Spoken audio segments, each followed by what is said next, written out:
traducen una patología real, física, pero que tienen su centro, digamos, de origen de estos síntomas a nivel cerebral, ¿no? Les había hablado de los trastornos estos somatomórficos, ¿cierto?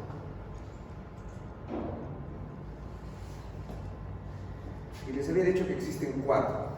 Les he hablado del más común, igual que cada trastorno el más común. Por ejemplo, los trastornos de ansiedad, el más común era el trastorno de ansiedad generalizada, les había dicho, ¿no? Es el que ustedes se van a topar en la práctica médica general todo el tiempo. Personas que tienen una preocupación que detona síntomas neurovegetativos, palpitaciones, sudoración, taquipnea. Y dentro de los trastornos somatomorfos, los que van a generar mayor consulta, mayor frecuencia en la atención, es el trastorno de somatización. Esto les quería poner la relación de los trastornos de somatización. La prevalencia es del 0.2 al 2% en la población en general. Esta cita, lo sé que es algo común. La relación mujer-hombre es de 5 a 10 en la proporción. O sea, por cada 10 pacientes posiblemente pueden ser 9 que sean mujeres que tengan diagnóstico, ¿no? Que vengan por sintomatología. ¿Y qué sintomatología es la que con más frecuencia se tiene?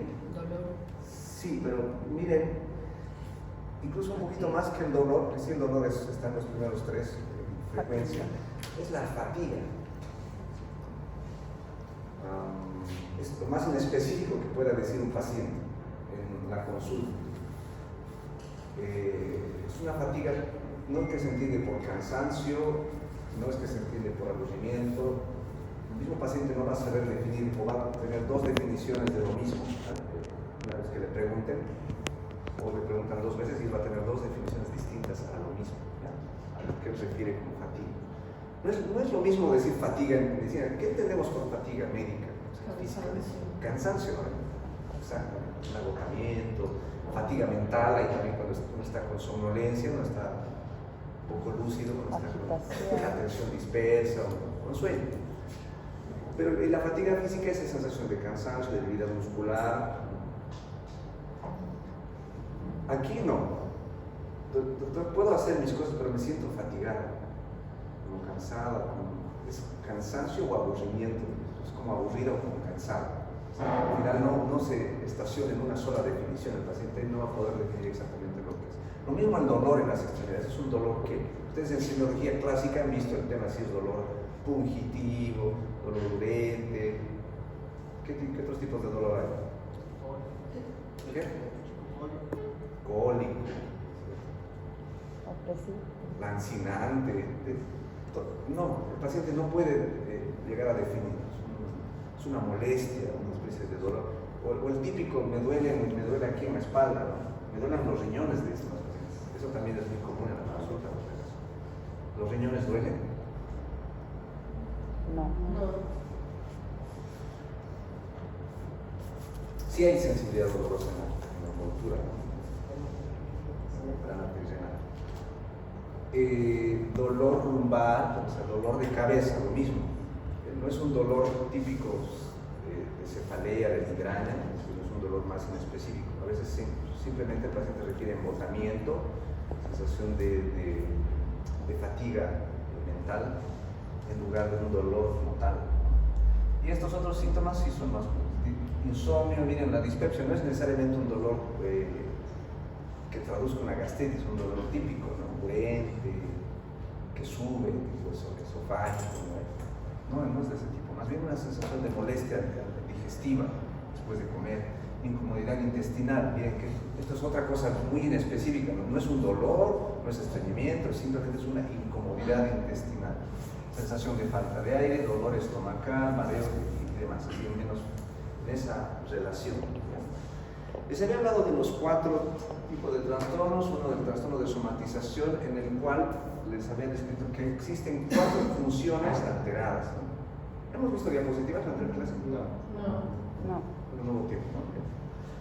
4 funciones alteradas, dice el criterio B, ya que el criterio habla sobre síntomas físicos antes de los 30 años. O sea, habla de la aparición de los síntomas y del deterioro en la funcionalidad del individuo, ¿no? Que la funcionalidad del individuo tenga la repercusión en su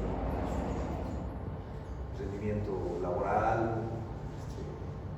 Si es que no trabaja, digamos, si es una ama de casa, que deje de sus labores cotidianas de atender a su familia a causa de esto. En estas 4 funciones pueden ser zonas dolorosas o funciones alteradas. Entre esas se debe reunir hasta 4. Es decir, puede haber un dolor o 2 dolores en alguna parte del cuerpo, siempre en específico la descripción del dolor, más funciones alteradas. En este caso habla de la micción. Por ejemplo, micción, tengo que orinar varias veces sin que eso, digamos, es una mujer que no está en etapa reproductiva o que no tenga sospechas de un descenso de la vejiga ni nada. Micción frecuente o ligero ardor al orinar, una menstruación que se acorta o se prolonga un poco sin llegar a producir alguna alteración hormonal. ¿Ya? 4 síntomas dolorosos, 2 síntomas gastrointestinales, pueden haber distensión, diarrea, dispepsia, sensación de llenura, plenitud, estreñimiento también.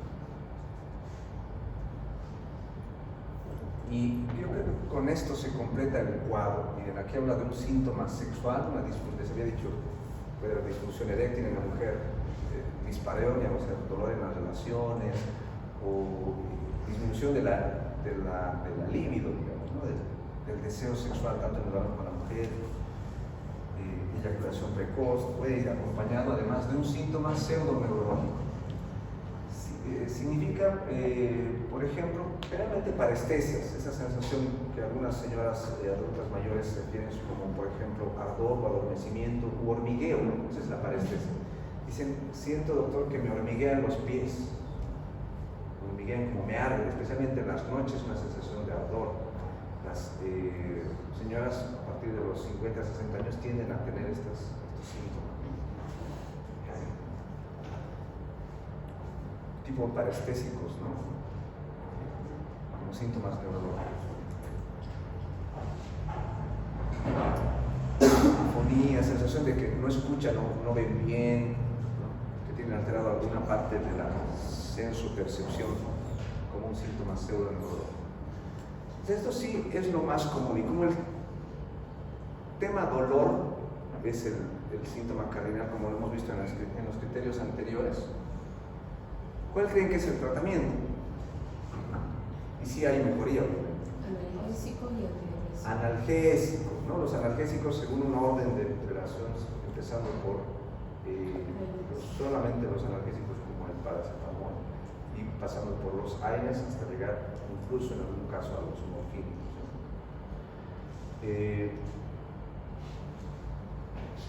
Combinado con algunos antidepresivos. Ese es el esquema general. Ahora, el mismo esquema, les cuento que se cumple, si ustedes revisan los criterios o los esquemas de tratamiento para fibromialgia, por ejemplo, son similares a los de los trastornos de somatización. Por lo menos para la psiquiatría, la fibromialgia está incluida, inserta dentro de un trastorno de somatización. Hay muchos de estos síntomas acompañantes, por si acaso, en una fibromialgia. Ustedes lean, cuando vayan a alguna disertación de medicina interna sobre el tema fibromialgia, van a encontrar esto. ¿Ya? Los mismos criterios en el tema sexual, una serie de síntomas acompañantes y una inespecificidad en la descripción del dolor.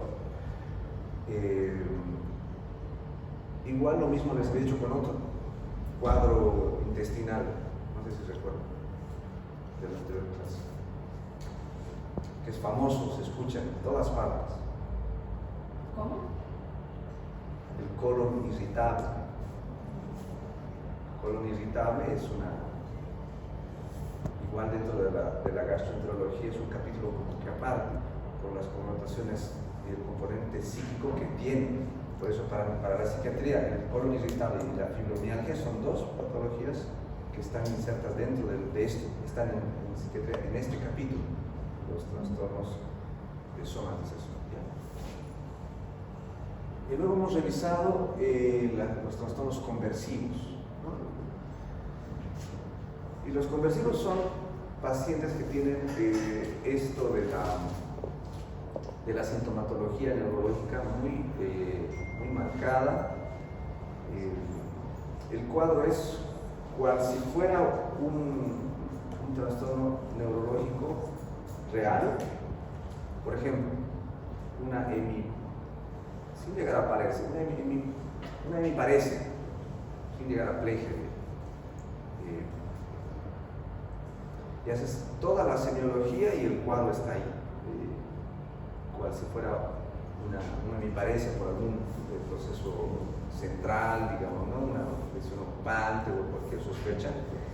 Pero al hacer el estudio, para ver si hay alguna lesión o algo que esté provocando la hemiparesia, uno encuentra resultados negativos usualmente. O sea, la idea entonces, o el criterio será que no hay sustento para el diagnóstico del trastorno neurológico como tal. Por ende, se sospecha de algún origen psíquico y recién podremos decir que es un trastorno conversivo. Hay que hacer el protocolo ante la sospecha. Si son convulsiones, por ejemplo, tónico-clónicas, les había dicho, a veces son generalizadas, a veces con pérdida de la conciencia, incluso con relajación de esfínteres, cual si fuera una convulsión. Incluso hay periodicidad. Si bien o sea, no se da eso en el contexto de una simple convulsión y que sea aislada, sino hay una regularidad, cual si fuera un trastorno neurológico real, ¿no? Sin embargo, no hay evidencia de que haya una lesión orgánica. Ese es el criterio de y el tratamiento tiene que ver con la lesión. Por ejemplo, si son convulsiones, se dan anticonvulsivantes. Si se sospechara de alguna lesión, digamos, isquémica, aunque no lo sea, aunque hay evidencia de que no haya lesión isquémica real, ¿qué podría darse en un paciente? ¿Qué se da en ACV isquémico? ¿Qué se da? Anticoagulantes. ¿Qué? Anticoagulantes.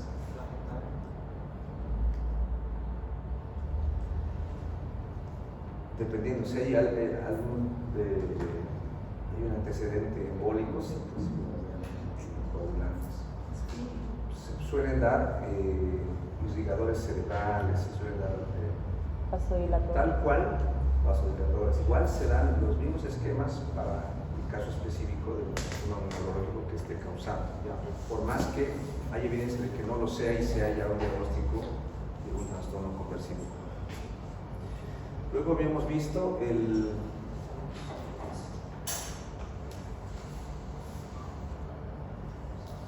esto, de una pequeña anécdota del trastorno conversivo.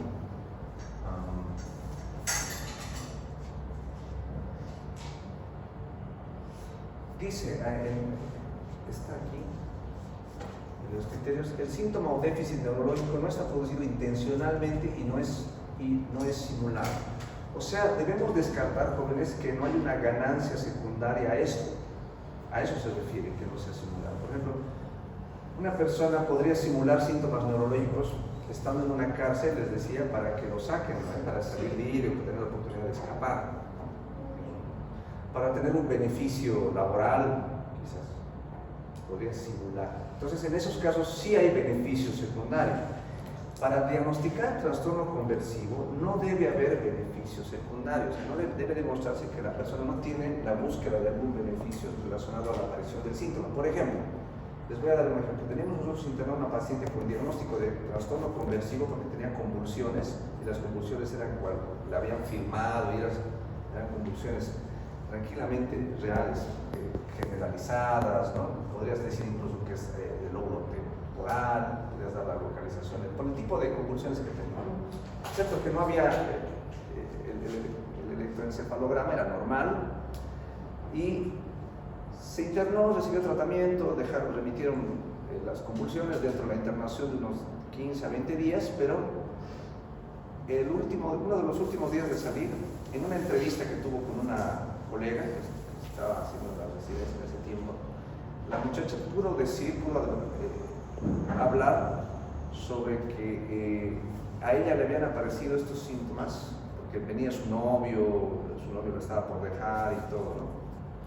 Y ella negaba obviamente que ella convulsionaba por algo relacionado a su relación que estaba por terminar. De hecho, el muchacho todavía seguía con esta muchacha porque estaba con las complicaciones neurológicas, convulsionaba, ¿no?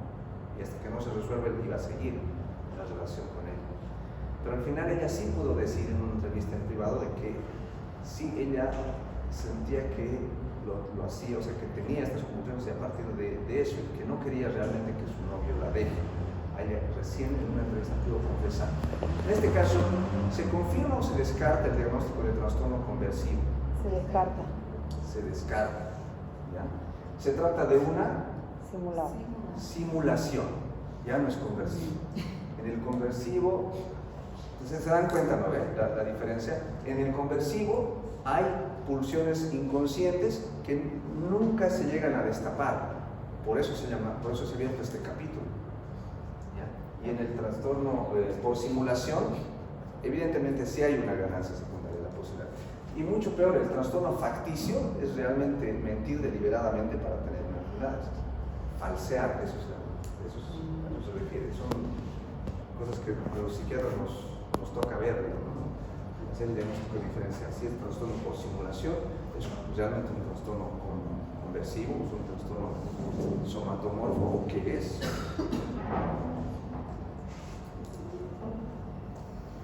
La hipocondriasis, les había dicho, la preocupación excesiva por tener una enfermedad.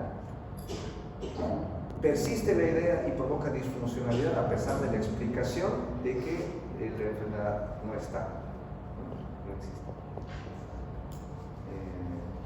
Y obviamente debemos descartar que estas ideas de tener una enfermedad no son de corte delirante. Entonces, creo que me voy a morir, ¿por qué? Es que tengo SIDA. ¿Por qué crees que es que me ha visitado una nave espacial?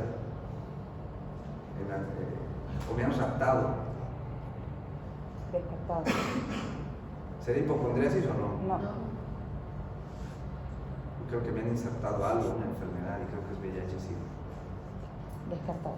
Habrá que sospechar más de psicosis y que hay que seguir entrevistando y hay que seguir eso. El trastorno dismórfico corporal tiene que ver con esa alteración en la percepción de la forma del cuerpo, anormal. Existen distintas clases de dismorfismo según la parte perceptiva. O sea, en lo visual, uno percibirá, por ejemplo, que uno está más flaco y quiera, en lugar de verse más flaco, ¿qué quedará la persona que tiene dismorfismo y que se ve muy flaco? ¿Qué quedará? Verse más flaco. Más gordo. Y creo que en la anterior clase igual me preguntaron, quedará verse más gordo, más corpulento, ¿no? Creo que les debe pasar incluso muchos de esos síntomas dismórficos.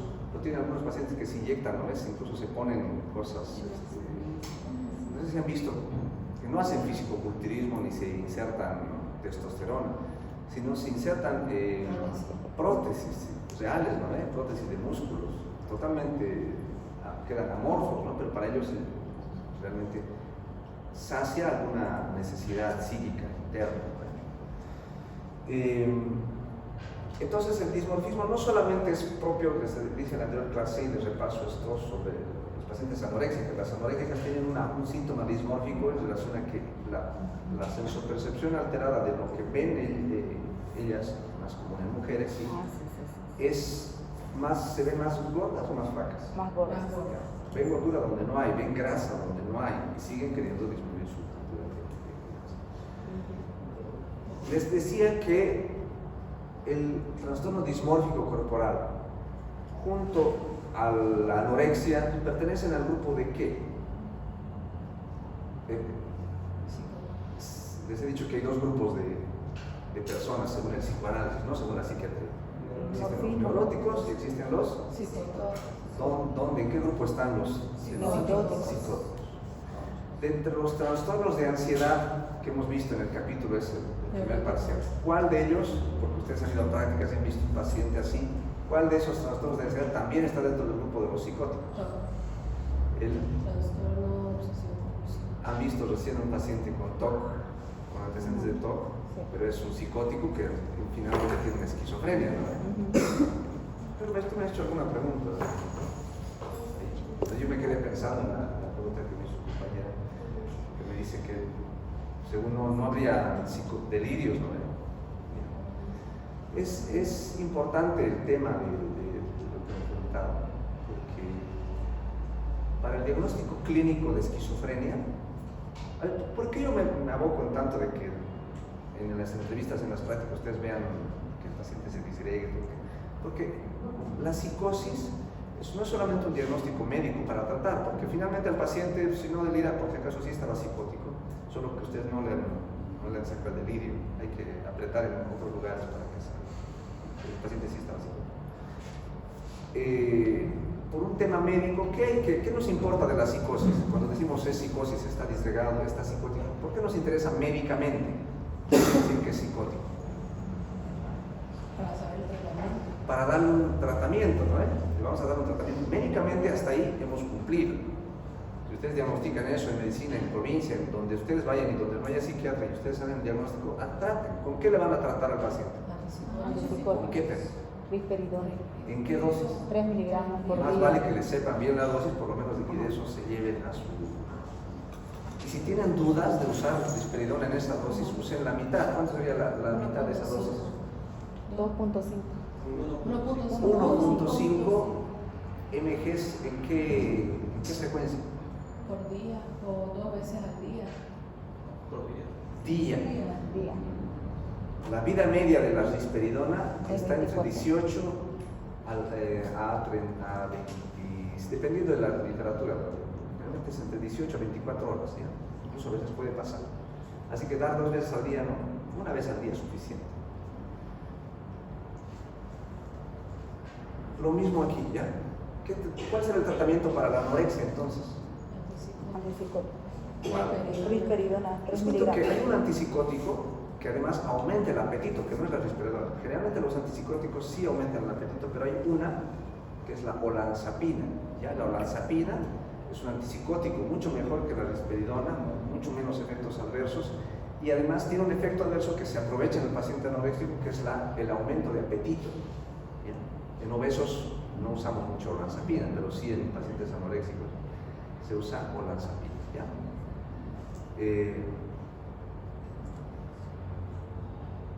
¿Tiene alguna duda sobre este tema? Vamos a hablar sobre trastornos del sueño. No se duerme.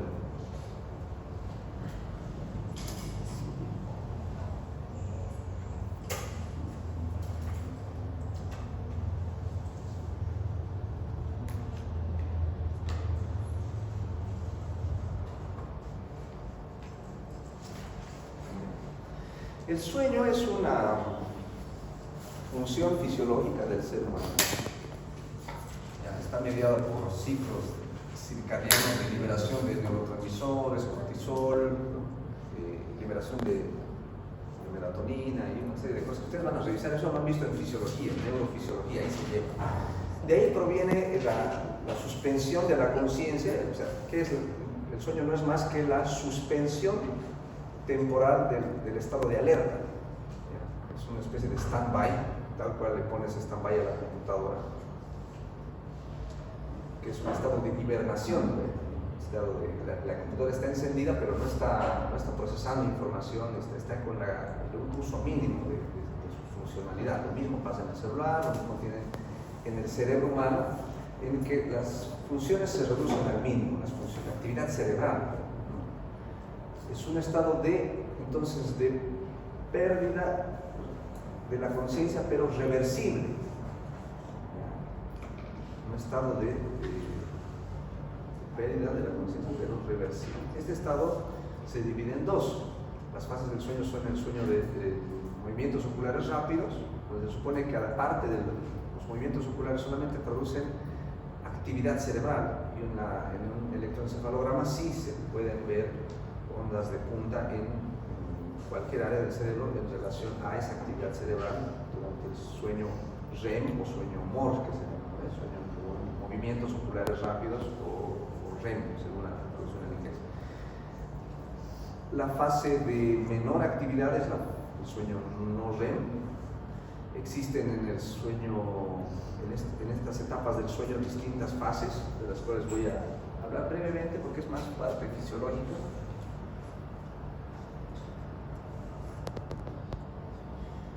Dice, el sueño MOR del movimiento ocular rápido ocupa el 25% de todo el sueño, o sea, el resto, 75%, es un sueño más bien de menor actividad cerebral. Se supone que es cercano a la culminación de un ciclo regular de 8 horas, digamos, alrededor de la séptima hora a la última, es la etapa donde mayor probabilidad hay de que se produzca el sueño de movimientos oculares rápidos. ¿Ya? El metabolismo durante este sueño de movimientos oculares con mayor actividad cerebral, hay mayor consumo de glucosa y hay mayor actividad y la mayor posibilidad también de que haya ensueños, lo que conocemos como soñar, ¿no?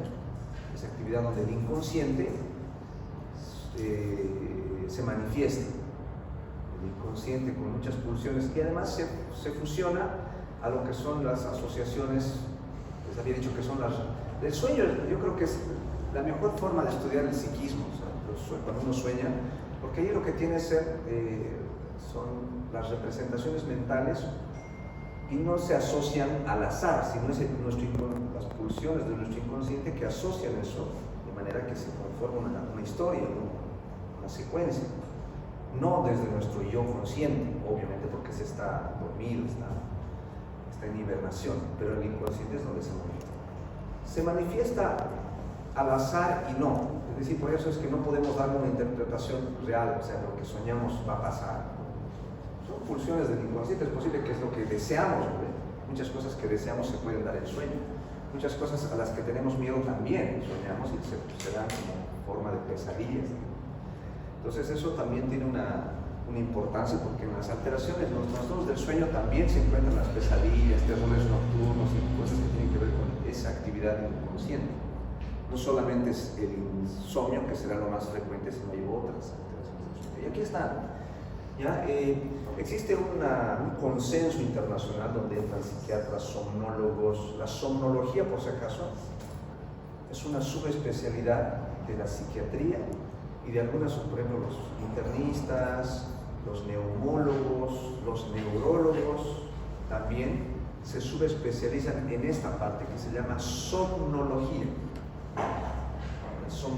Y en estos consensos internacionales del sueño, que clasifican los tipos de alteraciones que hay en el sueño, entran todos estos especialistas para hacer una idea de lo que pasa, ¿no? Y tratar de esgrimir un tipo de alteraciones. Existen las disomnias, las parasomnias, alteraciones secundarias, otras enfermedades y unos misceláneos que se llaman. El insomnio es una de las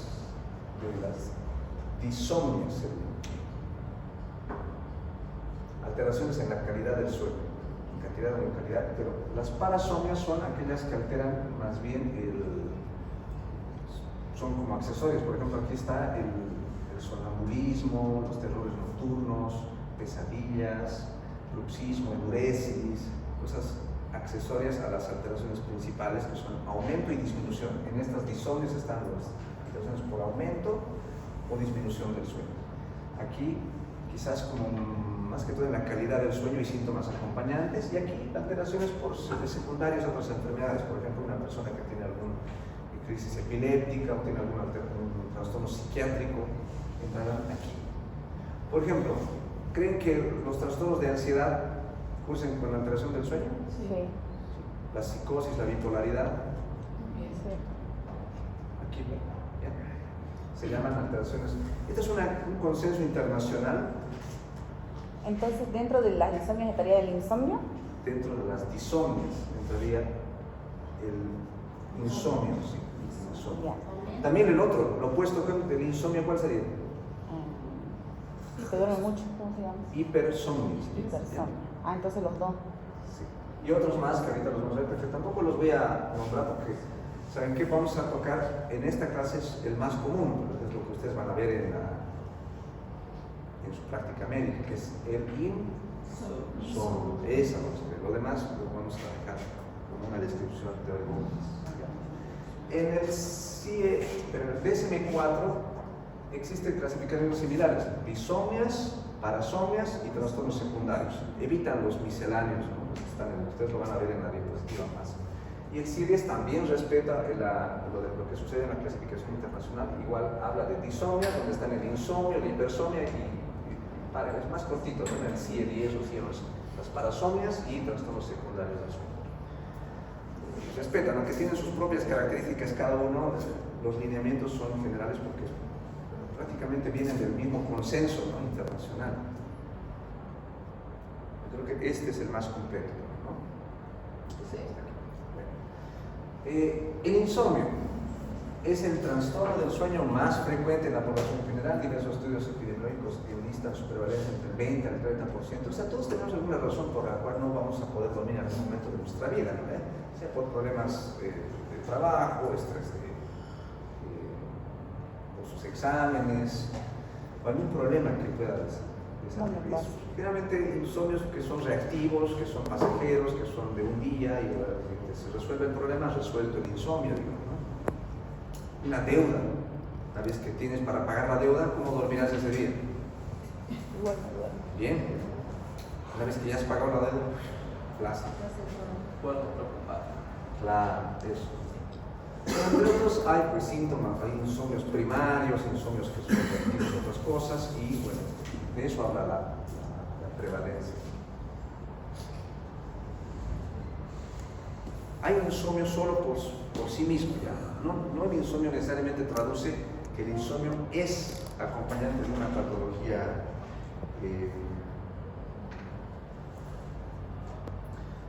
patología psiquiátrica. Sí o sí, tenemos que encontrar depresión, psicosis, bipolaridad y ansiedad. No, puede haber solo insomnio en el paciente. Y eso tenemos que distinguir, jóvenes, porque la habilidad del médico general es en distinguir a partir del síntoma importante, frecuente en la consulta, insomnio.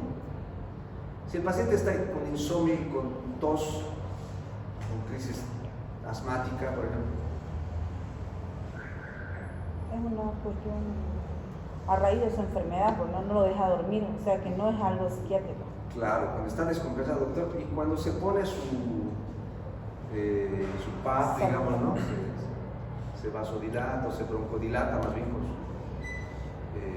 aspersor. ¿Duerme bien? Sí. Sí, desde su momento. Entonces resuelto, eso es un insomnio más reactivo a algo externo. Ajá.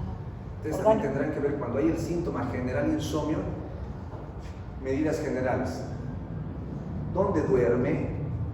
¿Cómo duerme? Doctor, es que vivo cerca a la avenida, al cuarto anillo, y además hay un montón de boliches en la noche ahí, y realmente no duermo los viernes.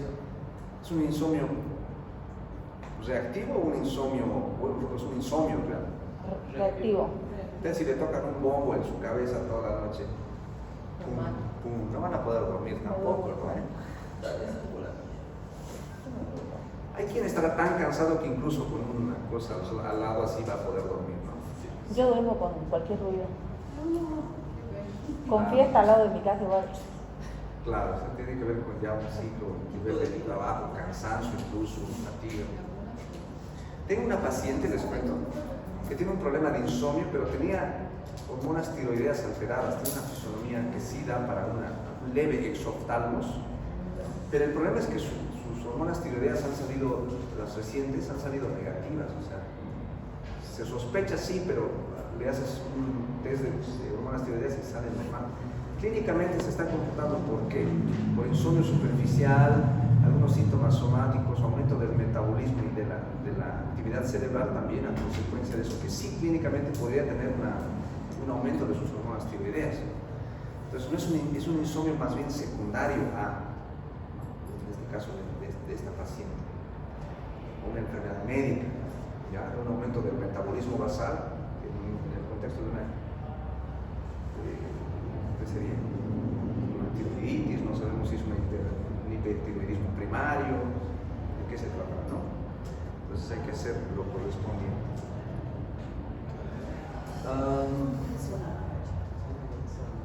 ¿Qué síntomas acompañan al insomnio? Fatiga, sensación de malestar general, dificultad para atender, concentración. O sea, en el día el paciente está fatigado. Pues ¿cómo va a estar si no puedes dormir? Obviamente totalmente disminuido en tus condiciones, en tus capacidades cognitivas, atención y aprendizaje, ¿eh?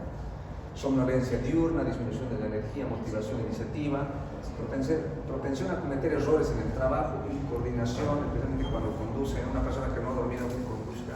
Doctor, cuando es por largo tiempo el insomnio, ¿qué efectos podría causar cuando se mantiene por un largo periodo? La deprivación del sueño. Sí. Es que es el sueño incoercible. Creo que hay una persona que ha logrado, no sé si el récord, creo que son 2 o 3 días sin poder dormir. Lean a ver eso. ¿Qué es lo que le pasa? El cerebro entra en colapso. O sea, la única forma más bien de privar a alguien del sueño es estimularlo al punto de torturarlo, y esa tortura es la que no va a poder soportar el paciente. Existirán algún tipo de tumores cerebrales que podrán provocar en el paciente una hipervigilia constante y una imposibilidad de poder dormir, que son, podrán ser, creo que algunos tipos de epilepsia también llegan a producir esa hipervigilia constante en algunos pacientes, porque es algo mucho más raro.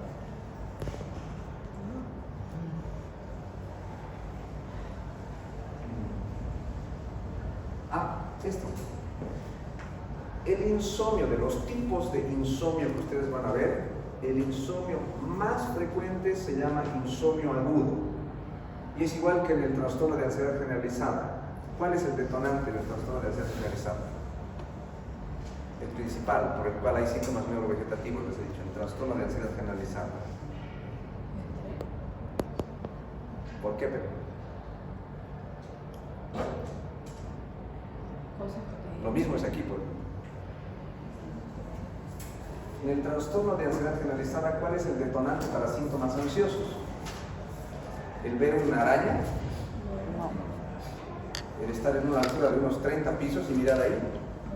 ¿La abstinencia? ¿La abstinencia de qué? De algún... No. ¿Qué? ¿Preocupación sobre qué? De lo cotidiano. ¿Cómo te llamas? Vamos a ir aumentando puntos en esta recta final. ¿Ya? Como si yo lo escuchara. ¿Cómo te llamas? Carolina Paviña,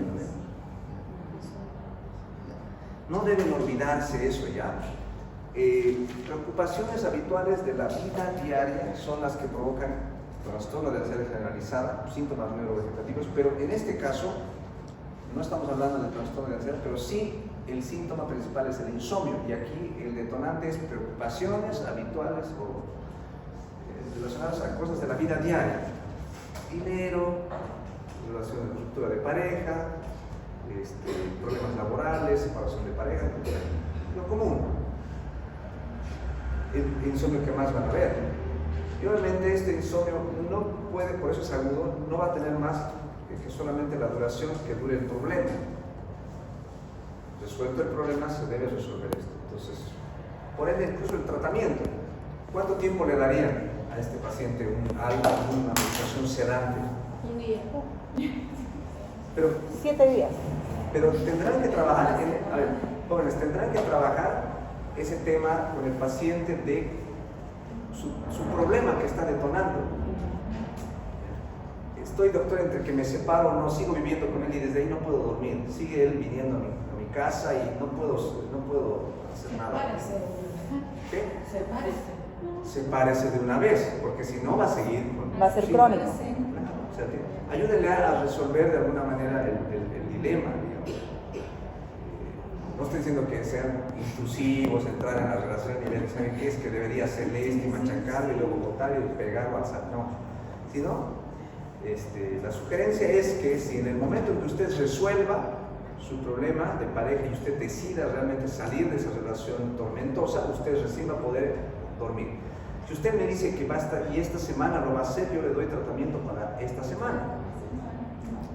Porque más no le puedo dar, porque la mayor parte, les voy a decir otra cosa, la mayor parte de los médicos tienen una tendencia a no saber cuándo dejar de darles medicación sedante a sus pacientes. Estoy hablando de medicina en general. ¿Ya? El médico general está poco capacitado para saber qué tiempo va a darle medicación sedante a su paciente. Muchos de los médicos, yo me incluyo cuando no había hecho la especialidad todavía, decidí no usar benzodiazepinas en mi práctica médica, no usar. Y alguna vez que tenía que usar, porque tenía que recetar, ignoraba qué tiempo debiera ser el prudente para dar. Pero si les puedo decir algo, el tiempo es hasta que el paciente resuelva su dilema. No puede el paciente prolongarse 2 meses con el dilema. No sé, doctor, en 2 meses no sé si me voy a separar. Y si usted le sigue recetando algo para que se duerma. A los 3 meses, doctor, todavía no me he separado. Sigue la relación tormentosa y no puede dormir en 3 meses. Y lo que puede generar en el paciente es una dependencia. Sin tolerancia, que el paciente además ya no venga por su cuartito de Neuril, sino venga por media, 3/4, todo ya tomo, doctor, con un Neuril que me tomo no me duermo. ¿Saben lo que es el Neuril? Sí. Clonazepam. El clonazepam. El segundo tipo de insomnio más frecuente es el insomnio psicofisiológico. ¿A qué se refiere este tipo de insomnio? Se refiere a la preocupación excesiva por no poder dormir. Lo que le preocupa a este paciente no es lo que le pasa en su vida diaria, deudas, nada. Le preocupa el no poder dormir en la noche. Y eso genera un ciclo de me preocupo por no poder dormir, mayor actividad cerebral, mayor estímulo psíquico para estar despierto y el insomnio se instala a partir de la preocupación. Realmente son pacientes que ya tienen algún tipo de tratamiento sedante o han buscado hipnóticos, que algunos son de venta libre en las farmacias, han abusado de esopiclona, que es un inductor del sueño, que comparte mecanismo de acción con las benzodiazepinas, en parte, ¿no? Es una benzodiazepina a medias, digamos, eso es un hipnótico, y tomaron un tiempo, luego tienen el miedo a que ya no puedan dormir sin la pastilla. O simplemente se han quedado y ya no quieren tomar pastilla, pero igual tienen el miedo de no poder dormir. Entonces eso sí requiere un tratamiento un poquito más prolongado. Realmente no debería pasar entre las 2 semanas en promedio. Con algún tipo de medicación sedante, hacer una especie de sustitución y principalmente hacer una terapia de relajación. Las terapias de relajación y meditación son parte acompañante de las alteraciones del sueño que deben sí o sí estar. ¿Ya? El insomnio paradójico, dice, se denomina también pseudoinsomnio o mala percepción del sueño. Doctor, no duermo. Y la esposa le dice al lado, doctor, mentira, él sí duerme, toda la noche ronca, no me deja dormir, más bien a mí. Es el paciente que dice, pero doctor, no duermo. Por eso se llama falso insomnio. Entonces sí mejora con cierta medicación sedante, pero sí uno debe tener evidencia. Por ejemplo, hoy en día ya hay dispositivos que permiten a la persona saber, hay aplicaciones de celular que permiten al paciente saber si ha dormido o no, si ha roncado o no, si ha habido movimientos durante el sueño. Existe la polisomnografía, que se pone electrodos de un electroencefalograma normal en un paciente, pero se lo filma, se lo pone en una cabina con todas las comodidades, una cama, un cobertor, y se mide la actividad eléctrica del cerebro mientras duerme, un sueño fisiológico. Entonces, hay esos dispositivos que existen hoy en día para verificar y que el paciente tenga evidencia que el paciente sí duerme. ¿Cuál es su ciclo real del sueño? ¿Con medicación o sin medicación sedante? ¿Es el mismo que utilizan para detectar la apnea del sueño? Sí. También usan polisomnografía. Doctor, ¿y cuál sería el insomnio que son las personas que se quedan toda la noche sin dormir? En realidad se llama mala higiene del sueño, ¿sabes? Pero por el celular, ¿no? Claro, Una mala higiene del sueño será, por ejemplo, las personas que se provocan el insomnio con hoja de coca, con el bolo, ¿no? Si es una persona con somnolencia diurna que tiene que conducir, ¿será producente o contraproducente que mastique coca? Producente. Será sugerido, de hecho, por lo menos aquí en Bolivia, jóvenes, yo creo que por el simple hecho de que tenemos hoja de coca y aquí es legal, creo que en Argentina y en Perú también, el consumo, no la distribución. Tenemos la ventaja de que la hoja de coca permite a algunas personas hacer trabajos de día sin arriesgar, ¿no? que haya menos accidentes por somnolencia, que en otros países no hay hoja de coca, no coca. Pero el café. Ese estudio no existe para validar si es real lo que estoy diciendo o no. Si es real que hay menor cantidad de accidentes de tránsito de pacientes que hay, por ejemplo, conductores versus las personas en otros países que no usan coca, que hacen el mismo trabajo de conducción durante largos periodos, largas horas. Aquí, por ejemplo, los viajes de más de 10 horas tienen 2 choferes. Está por norma ya eso, tiene que haber, no sé si en Brasil debe ser igual, si viajes largos tienen que tener cambios, ¿no?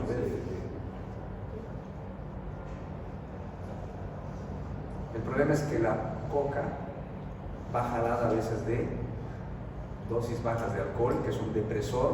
O sea, por un lado el paciente está con un estimulante y el otro con un depresor, y lo que hace el cerebro al final es colapsar cuando ya la dosis de la coca baja en el cerebro, el paciente entra en shock, duerme y puede dormir en cualquier lugar, el sueño es incoercible, se produce una especie de, ¿cómo se llama? Narcolepsia. ¿Alcohol con coca? ¿El alcohol con coca? Es contraproducente. Hay otros que lo mezclan con otras sustancias para mantener más. Con sustancias que son, por ejemplo, la café. cafeína o el cigarrillo, que son sustancias que más bien van que actúan a nivel colinérgico, en el sistema neurovegetativo, ¿no? Entonces, estimulas por el sistema neurovegetativo aumentando vigilia. El otro es, la hoja de coca es a nivel serotoninérgico, un psicoestimulante cerebral central, y el alcohol es un depresor central. O sea, estás haciendo todo ese juego de cosas con las sustancias que al final lo que hace el cerebro es, a la baja de dosis, y ante el ciclo de sueño, digamos que eso sucede en la madrugada, baja la dosis de la hoja de coca, el cerebro entra en colapso y el paciente puede tener un sueño incoercible, dormirse en el volante, en lugar de algo producente, es contra. Cambien de bolo. El insomnio idiopático, por alguna razón no se sabe por qué, porque no hay realmente este tipo de insomnio es un insomnio crónico, recidivante, se suele resolver por sí mismo, a veces requiere algún tipo de tratamiento durante periodos cortos, pero suele volver. Realmente se inicia en la adolescencia. Como dice, es idiopático, no se conoce, no hay una razón, no hay menos un trastorno psiquiátrico de base.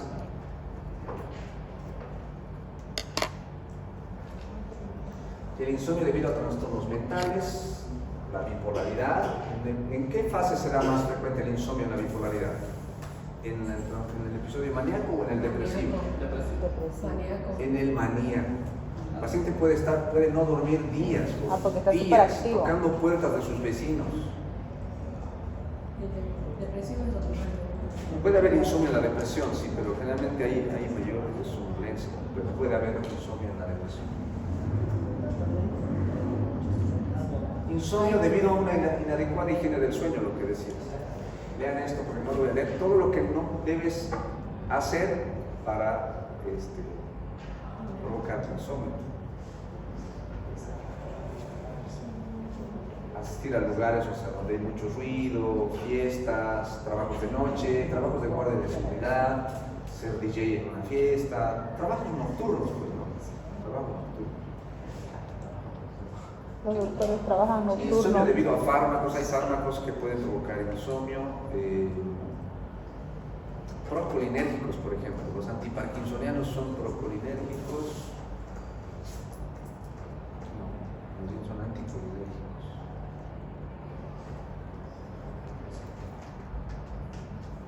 Fármacos, drogas, cafeína, alcohol, comida. Cenar a las 12 de la noche. Nada, Sí. puede ser. Yo siempre. Insomnio debido a problemas médicos, enfermedad ¿No? orgánica persistente. Afecta al 0.5% de la población en general, siendo frecuente en personas con edad avanzada. Un paciente con oncológico, un paciente con asma, un paciente con un cuadro infeccioso, sepsis, va a alterar su ciclo de sueño. ¿Qué es la narcolepsia? Es una forma de incoercibilidad del sueño. Puede haber actividad eléctrica normal en la electroencefalografía y son como pequeños momentos en el que puede estar la persona hablando y duerme. De la nada. Pero sí es una...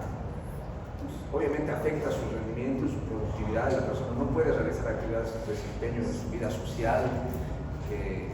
Generalmente sí responde bien a tratamientos anticonvulsivantes. Algunos de estos periodos suelen resolverse, de narcolepsia suelen resolverse, a veces tienen que ver con la maduración cerebral, suelen venir en la niñez tardía, adolescencia y suelen resolverse en etapa adulta. Y los demás son misceláneos. No quiero ahondar en esto, pero el resumen, porque ya hemos terminado la clase, vamos a resumirles. La mayor parte de estos requieren, la mayoría, tratamientos con dosis bajas de sedantes.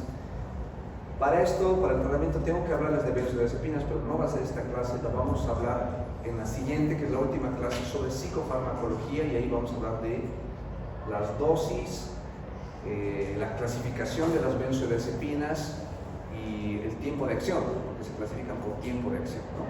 Ahí vamos a darles algunos tips para el manejo de las benzodiazepinas, para el tratamiento, que es lo que más va a estar a su disposición. Tener diazepam, alprazolam y clonazepam es lo más común tener en la consulta de emergencia, en los turnos de medicina, pacientes que requieren algún tipo de medicación sedante, ¿ya? Entonces, ¿tiene alguna pregunta hasta aquí? No vamos a hablar de sueño, sonambulismo, esos son temas más allá de la especialidad de nubesis y demás, ¿ya? De momento hasta aquí. Y, si no, la siguiente clase es antes de hablar de psicofarmacología, voy a ampliar un poco más de esto, ¿ya? Y ahí quedamos. Eso. ¿Por qué se ha dejado de usar el flunitrozepam para...? Porque es una sustancia de abuso, no se trae de forma legal, se trae de contrabando, entonces todo su consumo es